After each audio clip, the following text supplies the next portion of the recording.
One of the most dog-friendly spots in the capital city is back open today for the first time in months, but dog owners might not like what they find when they get there.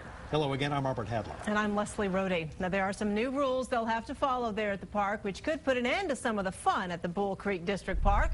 All new at 6, Chris Sadeghi is live at the park where there are a few more signs posted now. Chris?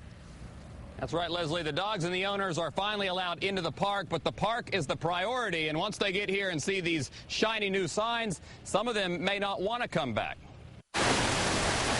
Splish splashing with tails wagging. It's just something you expect to see at Bull Creek. I have had probably 6 generations of dogs that have come here. Carlos Hernandez's dogs aren't afraid to get a little wet, and neither is he. Most of the time, I actually go swimming with them, too. But the rules could force old dogs to learn some very new and difficult tricks. It's pretty hard to swim a dog on a leash.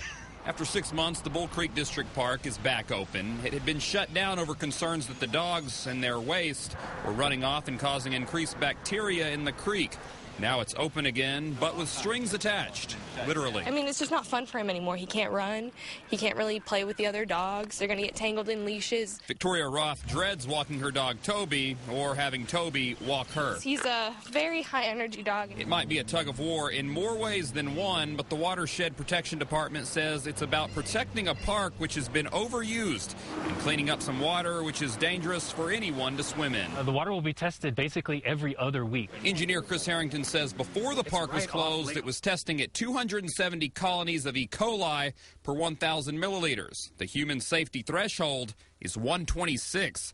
Last month, the numbers came down to 154, but that's still too high. And the new lab results could determine if the leashes are loosened or drawn tighter. Or if we saw the bacteria levels come back up since the time the park was closed, then we might have to take some additional action. So they want dog owners to cooperate, and park police could write tickets to those who are not.